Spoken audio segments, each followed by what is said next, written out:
Te dejé con la palabra en la boca con la anécdota de la composición musical hecha por un ser humano y aquella hecha por inteligencia artificial o resuelta por inteligencia artificial para que entonces puedas decir lo que vas a decir y de esta manera abordemos este tercer y último clip sobre el prólogo y el primer capítulo de Melanie Mitchell. Que con esa anécdota que contaste, recuerdo que una vez hicimos el ejercicio en nuestros espacios de reflexión, que nos pusiste una interpretación musical de inteligencia artificial y una hecha por un humano. Y justamente mi respuesta fue parecida a la de los músicos que respondieron a Hop Potter. O sea, para mí la profundidad y digamos las resonancias emocionales que tiene ese momento fueron increíbles y fueron detonadas por la composición de la inteligencia artificial, ¿cierto?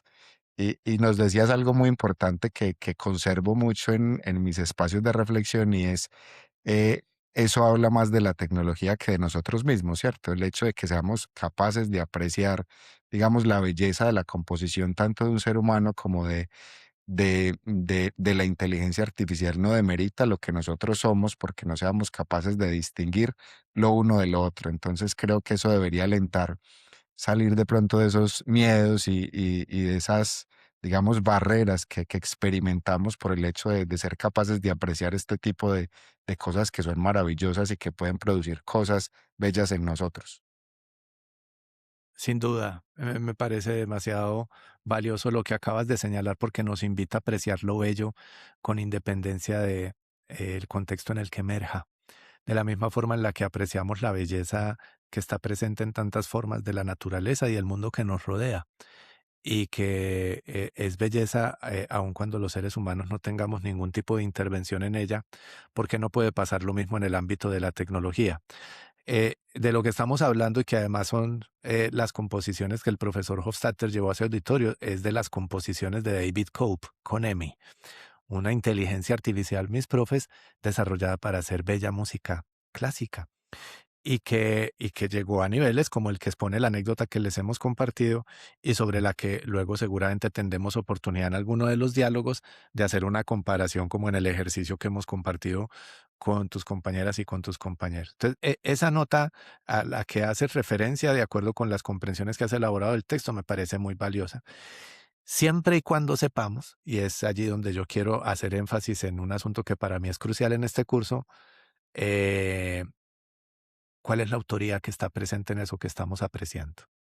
Porque el desconocimiento de la autoría, es decir, puede llevarnos ni siquiera a formas de reconocimiento de simulaciones que están muy presentes en los usos que puede hacer una tecnología como la inteligencia artificial de los lenguajes con los que nos desenvolvemos los seres humanos en diferentes ámbitos, ¿cierto? Una composición musical, una programación informática, una ecuación matemática o un texto narrativo, para llevarnos a una instancia que sí me parece que es muy problemática y es la de la disociación, ¿cierto?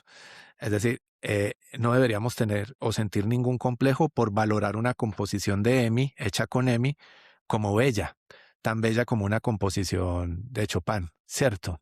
Siempre y cuando a ese reconocimiento le añadamos que sabemos que es algo que hizo una inteligencia artificial, razón por la cual es tan importante mantener principios éticos muy firmes cuando hacemos cosas con inteligencia artificial y lo expresamos públicamente para que se sepa que no es solo, que no es algo de nosotros que queremos hacer pasar por, por, por, por exclusivamente humano en cuanto a las formas creativas. Eh, ¿Qué más decir sobre, ya sobre el capítulo 1? Ahí se nos empieza a contar una historia que es muy genial, ¿cierto? A pesar pues del hecho de que todos sean hombres machistas de principios del siglo XX, la conferencia de Dartmouth, ¿cierto? Inevitable, pues nosotros somos estudiantes de Dewey Bassman, entonces no vamos a dejar de observar eso. Por fortuna el mundo ha cambiado, muchachas y muchachos, y en este curso leemos más mujeres que hombres, pero... Pero fue así, conferencia de Dartmouth, 10, 11 hombres, ¿cierto? Allí reunidos para dar comienzo a lo que ha sido este campo oficialmente en el mundo académico. ¿Alguna nota que quieras compartirnos sobre eso?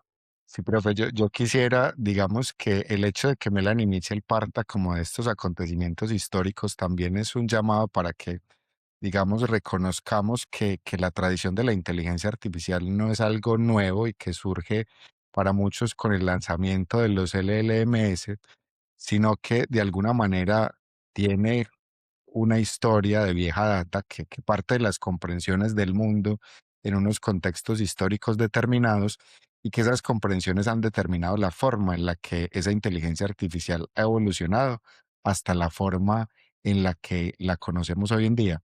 Entonces creo que eso es clave en el reconocimiento de qué es esta tecnología y cuáles son sus limitaciones cuando la rastreamos a través de la historia de cuáles han sido los acontecimientos que han detonado cada uno de los desarrollos que hoy en día conocemos.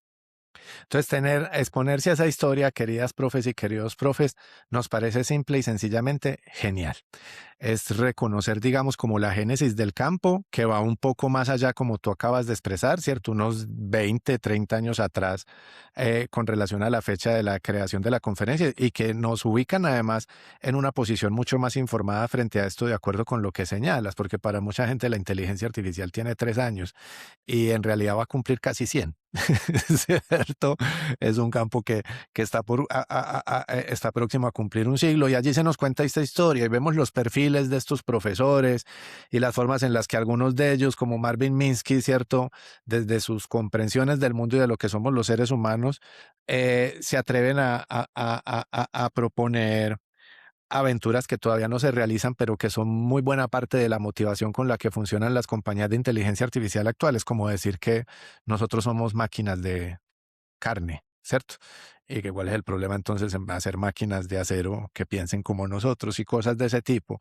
Desde un lugar de mucho respeto y admiración por el trabajo de todas y todos, y además también desde el reconocimiento de que lo que decimos y lo que pensamos está inscrito, circunscrito a unas condiciones históricas y sociales muy bien determinadas, nos parece que toda la aventura de la inteligencia artificial en el recorrido que Melanie Mitchell hace en este capítulo es sumamente genial. Y además nos asiste como de un campo de inmanencia, un campo comprensivo en el cual instalar ahí sí qué es lo que se viene después y que son todas las explicaciones técnicas sobre el funcionamiento de estas tecnologías, ¿cierto? Así es.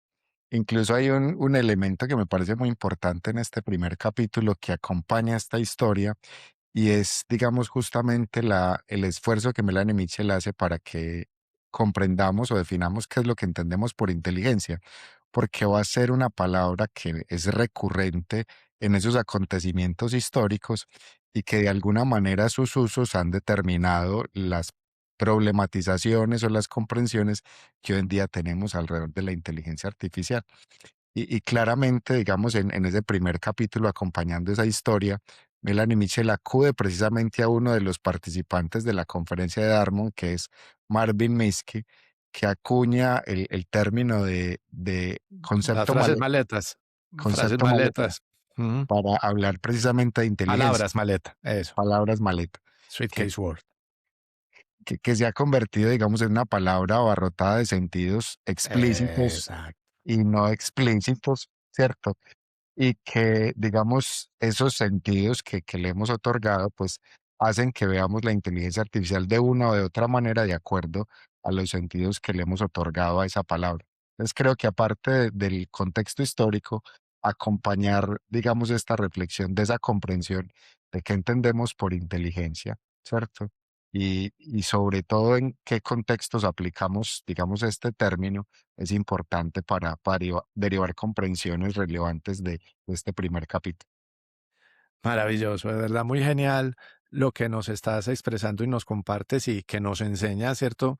A tanto a quienes hemos leído el libro como a quienes queremos se dispongan pues para leerlo, hacer esta lectura y de esta manera además puedan conversar con nosotras y con nosotros en los diálogos de una forma asistida sobre ello y en los espacios de interacción que disponemos en el curso. Dejo una nota importante porque esta es finalmente la primera capa con relación a este texto y a las conversaciones que vamos a seguir teniendo con el profesor Joyner en cada una de las capas, según como la programación que les hemos compartido. Y es que este es un libro que luego en los capítulos que vienen después empieza a ponerse en algunos apartados, pero son apartados muy puntuales, muy denso técnicamente hablando, y la profe lo advierte. Ella nos dice, aquí me voy a poner compleja, me voy a poner científica de la computación y voy a hablar en unos términos que probablemente sean confusos para algunas y algunos de nosotros, así que si te lo quieres saltar, sáltatelo. Nuestro consejo es no lo hagas. Trata de lidiar con ello gracias a lo que vas a encontrar en el rincón de Joiner, ¿cierto? Que es el espacio, la sección que hemos habilitado en el sitio web del seminario y a la que puedes acceder desde el slide en la página principal o desde el menú de navegación en la parte superior, en la que primero están los videos en los que el profe Joyner, él, nos explica el funcionamiento de estas redes neuronales y los diferentes redes neuronales artificiales y los diferentes tipos que existen en una forma en la que pues muchas y muchos habríamos agradecido lo hubiese hecho la profe.